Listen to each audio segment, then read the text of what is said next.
राधे जय श्री कृष्ण। मित्रों देखिए, जय ठाकुर जी जैसा चाहते हैं वैसा ही होता है। हम तो केवल निमित्त मात्र हैं। हमारे अंदर ऐसे भाव होने चाहिए कि उसमें अहंकार ना होकर विनम्रता हो और हमारा सबके प्रति व्यवहार भी अच्छा हो। कौन ठाकुर जी को वृंदावन से लाया और किसके घर आकर वे विराजमान हुए, यह सब ठाकुर जी की लीला है। और वो किसके घर रहना चाहते हैं, किसकी सेवा लेना चाहते हैं, यह सब उन्हीं पर निर्भर रहता है। हम लोग तो निमित्त मात्र हैं। बस हमारे भाव ऐसे होने चाहिए कि ठाकुर जी हमसे प्रसन्न हो। यह सभी जानते हैं कि हम लोग तो निमित्त मात्र हैं। बस हमारे भाव शुद्ध होने चाहिए। ठाकुर जी तो बड़े बड़े पकवान नहीं बल्कि भाव से खिलाई हुई छोटी से छोटी चीज़ को भी ग्रहण कर लेते हैं, जो कि हम श्रद्धा से उन्हें खिलाते हैं। ठाकुर जी के प्रति हमारी श्रद्धा सच्ची होनी चाहिए, प्रेम होना चाहिए, जिससे कि वो प्रसन्न हो और वह हमारे घर में विराजमान हो। तो इसी से संबंधित एक स्टोरी मैं आपके साथ शेयर कर रही हूँ कि ठाकुर जी को कौन वृंदावन से लाया और किसके यहाँ आकर वो रहना चाहते हैं, ये सब उन्हीं पर निर्भर है। प्रकार है कि एक बार एक सोने का व्यापारी था, यानी ज्वेलर्स था, जो कि हीरे जवाहरात बेचता था। उसका नाम कमल किशोर था। उसकी दुकान से बने हुए गहने दूर दूर तक मशहूर थे। लोग दूसरे शहर से भी कमल किशोर की दुकान से गहने लेने आते थे, बनवाने आते थे। चाहे हाथों के कंगन हो, चाहे गले का हार हो, चाहे कानों के कुंडल हो, उसमें हीरे और सोने की बहुत सुंदर मीनाकारी होती थी कि सब देखने वाले देखते ही हैरान रह जाते। इतना बड़ा कारोबार होने के बावजूद भी कमल किशोर बहुत ही शांत और सरल स्वभाव वाला व्यक्ति था। उसको इस माया का इतना रंग नहीं चढ़ा हुआ था। एक दिन उसका कोई मित्र उसकी दुकान पर आया, जो कि अपनी पत्नी सहित वृंदावन धाम होकर आया था। वृंदावन से एक लड्डू गोपाल भी साथ में लाया था। उसकी दुकान पर जब वह पहुंचा तब कमल किशोर एक कारीगर एक सोने और हीरे जड़ित बहुत सुंदर हार बना रहा था। कमल किशोर को वह देने के लिए आया था। कमल किशोर उस हार को देख ही रहा था कि उसका मित्र उसकी दुकान पर पहुंचा। कमल किशोर का मित्र अपने साथ वृंदावन से एक सुंदर लड्डू गोपाल, जैसे कि मैंने बताया, लाया था, जिसका स्वरूप इतना सुंदर था कि जो कोई भी देखता वह उसे देखता रह जाता था। जब उसका मित्र दुकान पर बैठा था तो उसकी गोद में लड्डू गोपाल जी विराजमान थे। कमल किशोर लड्डू गोपाल जी के मनमोहक रूप सौंदर्य को देखकर अत्यंत आनंदित हुआ, बहुत ज़्यादा प्रसन्न हुआ। उसने अपने हाथ में पकड़ा हुआ वह हार उस लड्डू गोपाल के गले में पहना दिया और अपने मित्र को कहने लगा कि देखो तो सही, इस हार की शोभा लड्डू गोपाल के गले में पड़ने से कितनी बढ़ गई है और लड्डू गोपाल जी भी बहुत सुंदर लग रहे हैं। इस प्रकार भी दोनों मित्र आपस में बातें करने लगे और बातों ही बातों में उसका मित्र लड्डू गोपाल को हार सहित लेकर चला गया। दोनों को ही पता नहीं चला कि हार लड्डू गोपाल के गले में पड़ा रह गया है। अब कमल किशोर का मित्र अपनी पत्नी सहित एक टैक्सी में सवार होकर अपने घर को रवाना हो गया, अपने घर को जाने लगा। जब टैक्सी से उतरे तो भूलवश लड्डू गोपाल जी उसी टैक्सी में रह गए। टैक्सी वाला एक गरीब आदमी था जिसका नाम बाबू था, जो कि दूसरे शहर से यहाँ अपने परिवार का पालन पोषण करने के लिए आया था और टैक्सी चलाता था। वह टैक्सी लेकर काफ़ी आगे निकल चुका था। आज उसको अपने घर वापस जाना था, जो कि दूसरे शहर में था। जब वह टैक्सी लेकर बाबू अपने घर पहुंचा तो उसने जब अपनी टैक्सी की पिछली सीट पर देखा तो उसका ध्यान लड्डू गोपाल जी पर पड़ा, जो कि बड़े शाही तरीके से पिछली सीट पर गले में हार धारण करे, सुंदर सी पोशाक पहनकर हाथ में बांसुरी पकड़े हुए बैठे हुए थे। टैक्सी वाला यह देखकर घबरा गया कि यह लड्डू गोपाल जी किसके हैं, लेकिन अब वह दूसरे शहर से अपने शहर जा चुका था, जो कि काफ़ी दूर था, और वह सवारी का भी घर नहीं जानता था जो उसकी टैक्सी में बैठे हुए थे। तो वह दुविधा में पड़ गया कि वह क्या करे। लेकिन फिर उसने बड़ी श्रद्धा से हाथ धोकर लड्डू गोपाल जी को उठाया और अपने घर के अंदर ले गया। जैसे ही उसने अपने घर के अंदर प्रवेश किया तो उसकी पत्नी ने उसके हाथ में पकड़े हुए लड्डू गोपाल जी को जब देखा तो उसकी पत्नी ने उन्हें अपनी गोद में ले लिया और उसे अपने गले से लगा लिया। उसकी पत्नी, जिसकी 8 साल शादी को हो चुके थे और उनके यहाँ अभी तक कोई संतान नहीं थी, लेकिन लड्डू गोपाल जी को हाथ में लेकर उसने महसूस किया कि वह उनका ही पुत्र है। उसका वात्सल्य प्रेम जाग उठा। ममतामयी और करुणामयी आँखें से वह उसके आंखों से झरझर आंसू बहने लगे। ममतावश और वात्सल्यवश ठाकुर जी को वह गोद में उठाते हुए अपने गले से उन्होंने लगा लिया। उसने किसी अपने बच्चे को ही जैसे अपने गले से लगाया हो, उसे ऐसा महसूस हुआ और उसके स्तन से दूध भी निकलने लगा। अपनी ऐसी दशा देखकर बाबू की पत्नी मालती बहुत हैरान रह गई। अपने पति से कहा कि बाबू, आज तुम मेरे लिए बहुत ही सुंदर अमूल्य रत्न लेकर आए हो। बाबू कुछ समझ नहीं पा रहा था कि मेरी पत्नी को अचानक क्या हो गया, लेकिन उसकी पत्नी तो जैसे बावली सी हो गई थी। वह गोपाल जी को जल्दी जल्दी अंदर ले गई और उससे बातें करने लगी। अरे लाला, इतनी दूर से आए हो, तुम्हें भूख लगी होगी। और उसने जल्दी जल्दी घी और बूरे से बनी चूरी बनाकर गरम गरम ठाकुर जी को भोग लगा दिया, बाल गोपाल को भोग लगा दिया। कमल किशोर ने जब अपनी दुकान पर हार को ना देखा तो उसे याद आया कि वह हार तो ठाकुर जी के गले में ही रह गया। तो उसने अपने मित्र को संदेशा भेजा।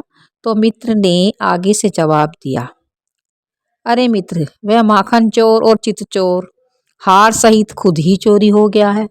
मैं तो खुद इतना परेशान हूँ। कमल किशोर अब थोड़ा सा परेशान हो गया कि इतना कीमती हार न जाने कहाँ चला गया।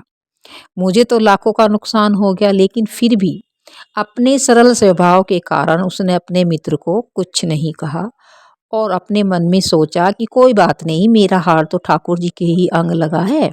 अगर मेरी भावना सच्ची है तो ठाकुर जी उसको पहने रहे। तो उसकी ऐसी भावना बनी रही। उधर बाबू और उसकी पत्नी मालती दिन रात ठाकुर जी की सेवा करते। अब तो मालती और बाबू को लड्डू गोपाल जी अपने बेटे जैसे ही लगने लगे। वह उन्हें अपने बेटे की तरह ही पालने पोषने लगे, अर्थात उनकी सेवा करने लगे। लड्डू गोपाल जी की कृपा से अब मालती के घर एक बहुत सुंदर बेटी का जन्म हुआ। इन सब बातों का श्रेय उन्होंने लड्डू गोपाल जी को ही दिया कि हमारा बेटा है, अब हमारी हर मनोकामना पूर्ण होगी। इन्हीं की कृपा से हमारे यहाँ बेटी हुई है और अब हमारा परिवार पूरा हो गया। मालती लड्डू गोपाल जी को इतना प्यार करती थी कि रात को उठ कर देखने जाती थी कि लड्डू गोपाल जी को कोई कष्ट तो नहीं है। ऐसे ही एक दिन कमल किशोर व्यापार के सिलसिले में दूसरे शहर उसको जाना पड़ा, जहाँ पर वह बाबू रहता था। लेकिन दुर्भाग्यवश जब वो उस शहर में पहुंचा तो अचानक से इतनी बारिश हुई कि कमल किशोर को जहाँ पहुंचना था वह वहाँ नहीं जा सका। और तब वहाँ बाबू अपनी टैक्सी लेकर आ गया और उसने परेशान कमल किशोर को पूछा, बाबूजी, आप यहाँ क्यों खड़े हो और बारिश में क्यों भीग रहे हो? बारिश तो रुकने वाली नहीं है और सारे शहर में पानी भी भरा हुआ है। आप ऐसा करिए, आप हमारे साथ हमारे घर चलें। कमल किशोर, जिसके पास सोने और हीरे के काफी गहने थे, वह अनजान टैक्सी वाले के साथ जाने के लिए थोड़ा सा परेशान हुआ, घबरा भी रहा था, लेकिन अब उसके पास कोई चारा भी नहीं था और वह बाबू के घर उसके साथ टैक्सी में बैठकर चला गया।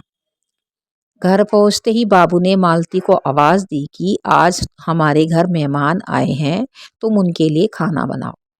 कमल किशोर ने देखा कि बाबू का घर एक बहुत छोटा सा है, लेकिन वह व्यवस्थित ढंग से सजा हुआ है। घर में अजीब तरह के इत्र की खुशबू आ रही है जो कि उसके हृदय को आनंदित कर रही थी। घर का वातावरण बहुत ही सुगंधित था। जब मालती ने उनको भोजन परोसा तो कमल किशोर को वह भोजन भी अमृत के समान लगा। और उसे वह बहुत स्वादिष्ट भी लगा। उसका ध्यान बार बार उस दिशा की तरफ जा रहा था जहाँ पर ठाकुर जी विराजमान थे। वहाँ से उसको एक अजीब तरह का प्रकाश नजर आ रहा था। तो हार कर कमल किशोर ने बाबू से पूछा कि अगर आपको कोई एतराज न हो तो क्या आप बता सकते हैं कि उस दिशा में क्या रखा है? मेरा ध्यान उसी तरफ आकर्षित हो रहा है। तो बाबू और मालती ने एक दूसरे की तरफ मुस्कुराते हुए देखा और मुस्कुराते हुए उन्होंने कहा कि वहां पर तो हमारे घर के सबसे अहम सदस्य लड्डू गोपाल जी विराजमान हैं। तो कमल किशोर ने कहा, क्या मैं उनके दर्शन कर सकता हूँ? तो मालती उनको उस कोने में ले गई जहाँ पर लड्डू गोपाल जी विराजमान थे। कमल किशोर लड्डू गोपाल जी को और उनके गले में हार को देखकर एकदम से हैरान रह गया। यह तो वही लड्डू गोपाल है और यह हार भी वही है जो मैंने अपने मित्र के लड्डू गोपाल जी को डाला था। कमल किशोर ने बड़ी विनम्रता से पूछा कि यह गोपाल जी तुम कहाँ से लाए हो? बाबू, जिसके मन में कोई छल कपट नहीं था, उसने कमल किशोर को सारी बात बता दी कि कैसे उसको सौभाग्य से गोपाल जी मिले और उनके हमारे घर आने से हमारा दुर्भाग्य कैसे सौभाग्य में बदल गया। तो कमल किशोर ने कहा, क्या तुम जानते हो कि जो हार ठाकुर जी के गले में पड़ा है उसकी कीमत क्या है? तो बाबू और मालती ने बड़ी विनम्रता से हाथ जोड़ते हुए कहा कि जो चीज हमारे लड्डू गोपाल जी के अंग लग गई है, हमें उस चीज से कोई मतलब नहीं है। हम उस चीज के बारे मूल्य के बारे में नहीं जानना चाहते और हमारे लाला के सामने किसी हार का कोई मोल नहीं है।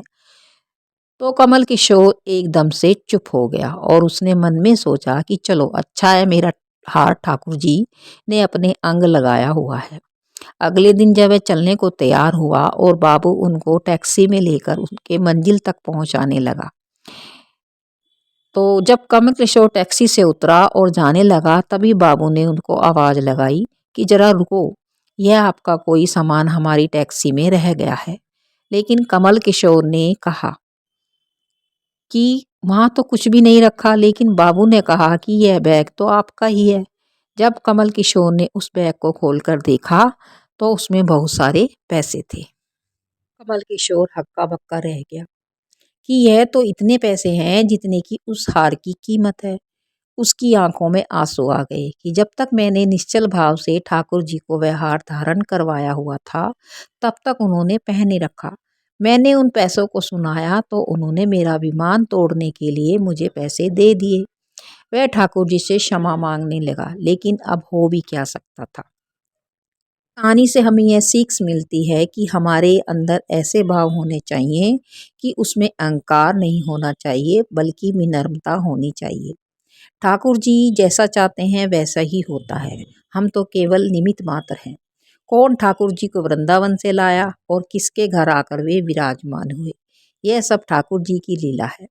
जिसके घर वे रहना चाहते हैं, जिसकी घर वे सेवा लेना चाहते हैं, यह सभी जानते हैं कि हम लोग तो केवल निमित्त मात्र हैं। बस हमारे भाव सच्चे होने चाहिए, हमारी श्रद्धा सच्ची होनी चाहिए। ठाकुर जी बड़े बड़े पकवान से नहीं बल्कि भाव से खिलाई हुई छोटी से छोटी चीज को भी ग्रहण कर लेनी चाहिए। बस हमारे भाव शुद्ध होने चाहिए, श्रद्धा होनी चाहिए और उनके प्रति हमारा प्रेम होना चाहिए। राधे राधे, जय श्री कृष्ण। मिलते हैं अगली वीडियो में, नेक्स्ट वीडियो में। इस वीडियो को सभी के साथ शेयर करें जिससे कि जिनके घर में लड्डू गोपाल हैं उनके जो मन के भाव हैं वो शुद्ध हो जाएं और उनके हृदय में भी विनम्रता का वास हो और ठाकुर जी के प्रति उनकी जो सेवा है वह सच्ची होनी चाहिए, शुद्ध होनी चाहिए। राधे राधे, जय श्री कृष्ण।